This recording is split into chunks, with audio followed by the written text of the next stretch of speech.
بسم اللہ الرحمن الرحیم۔ السلام علیکم، کیسے ہیں آپ سب؟ امید کرتی ہوں آپ سب خیریت سے ہوں گے۔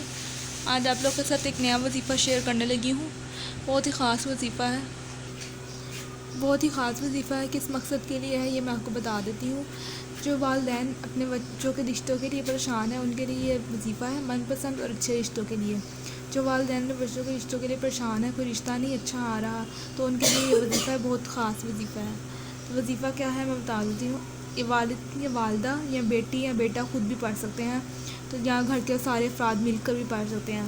41 دن کا یہ وظیفہ ہے اور بہت ہی خاص وظیفہ ہے۔ انشاءاللہ 41 دن میں اچھے سے اچھا رشتہ ہو جائے گا۔